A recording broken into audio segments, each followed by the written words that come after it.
दोस्तों, उन्नति के चार चरण कुछ इस प्रकार से हैं। समझदारी, ईमानदारी, जिम्मेदारी और बहादुरी।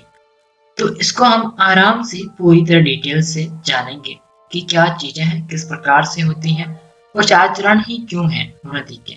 और भी तो हो सकते हैं, सही है ना? तो हम इसको थोड़ा सा समझने का प्रयास करते हैं। सामान्य स्थिति से ऊपर उठने के लिए हर व्यक्ति को प्रचुर मात्रा में स्वतंत्रता विधाता द्वारा प्राप्त है। समझदारी, ईमानदारी, जिम्मेदारी, बहादुरी चार विभूतियां ऐसी हैं जिनका सदुपयोग सुनियोजित कर हर व्यक्ति प्रकृति की दिशा में आगे बढ़ता रह सकता है। वस्तुतः यह आत्मोन्नति के चार चरण हैं। इन्हें अपनाने के लिए हमें जागरूकता, तत्परता और तन्मयता पूर्वक निरंतर प्रयत्नरत रहना चाहिए। समझदारी समझदारी मनुष्य का सर्वोपरि गुण है।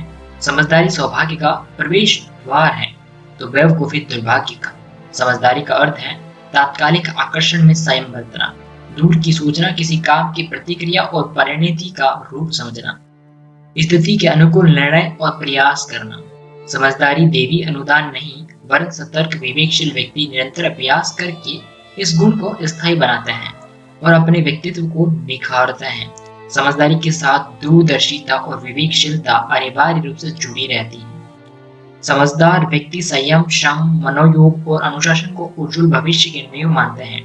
वे तात्कालिक लाभ पर कम ध्यान देते हैं, दूरगामी सत्परिणामों पर विचार करते हैं।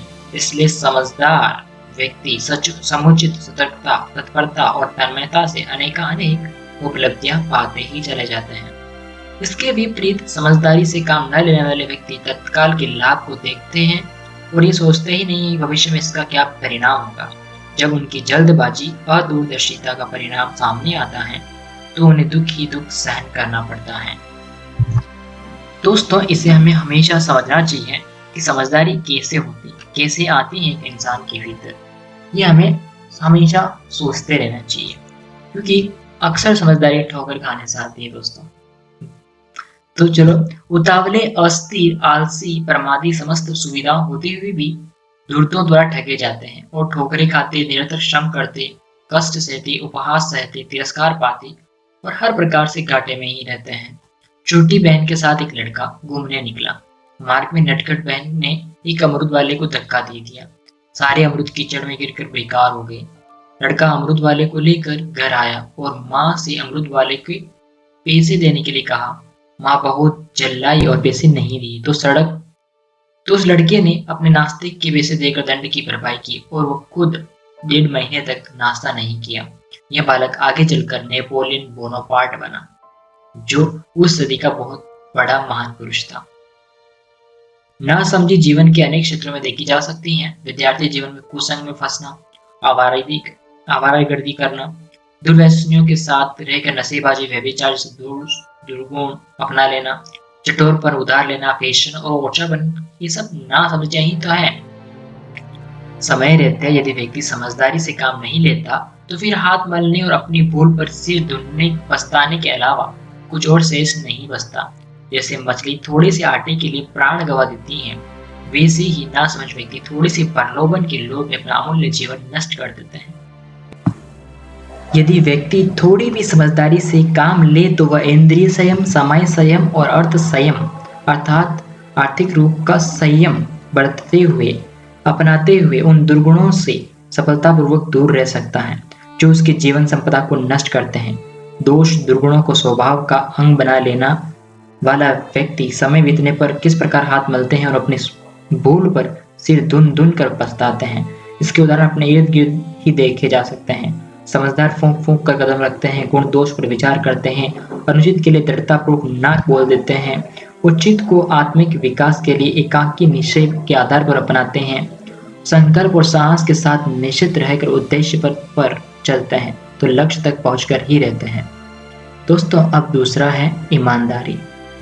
हमेशा दोस्तों जैसे जैसे कलयुग का प्रभाव बढ़ता जा रहा है, लोगों को लगता है कि सब कुछ निरर्थक बातें हैं। ईमानदारी, समझदारी, है ना, ये वीरता, पौरुषत्व, ये सब कुछ व्यर्थ है, ऐसा उनको लगता है। लेकिन ऐसा कुछ नहीं है। यदि वो व्यक्ति जो बताए हैं, जो शास्त्रों में बताए हैं, हर चीज, हर एक उपाय या फिर हर एक गुण उस पर चलें तो व्यक्ति जीवन में सफल हो सकता है। इसमें कोई संकोच नहीं है। निसंदेह वो आगे बढ़ सकता है। दोस्तों, हम बढ़ते हैं ईमानदारी की तरफ। समझदारी के अतिरिक्त मानवीय गरिमा में चार चांद लगने वाली ईमानदारी ईमानदारी का अर्थ मोटे रूप में आर्थिक लेन-देन में प्रामाणिकता बरतना माना जाता है, लेकिन वह उतने क्षेत्र तक सीमित नहीं है। व्यापारियों वस्तुओं में मिलावट न करें, ना समझो कि जेब न काटें, कर चोरी था टैक्स की चोरी न करें, रिश्वत के आधार पर अनुचित लाभ न उठाएं। साधारणतः ये बातें ईमानदारी की सीमा में आती हैं। यह नीति ऐसी है जिसे अपनाने पर कोई आरंभ में घाटे में भले ही रहे, पर अंततः भरपाई हो जाती है।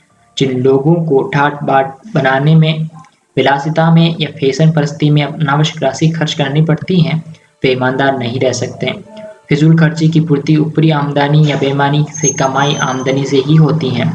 ऐसे लोग कर्ज लेने से लेकर ठगी, जालसाजी सब कुछ कर सकते हैं और फिर चुकाने का प्रसंग आने पर मुकर जाते हैं। जिस कमाई में समुचित श्रम नहीं लगा, उसे बेईमानी की कमाई कहा जा सकता है, जैसे जुआ, सट्टा, चोरी, लॉटरी लगाना आदि। ऐसी कई कमाई जिस किसी के पास जाएगी, इस प्रकार की जो भी कमाई है जिस किसी के पास जाती हैं, उसे दुर्व्यसनों में लिप्त जरूर करती हैं। ये मैंने भी वर्तमान जीवन में कई बार कहीं जगह काम करके देखा है और ऐसा हमेशा होता है। एक बार श्री चम्मन लाल सितलवाड़ी बम्बई के किसी फर्म में काम करते थे, मतलब किसी दुकान पर काम करते थे।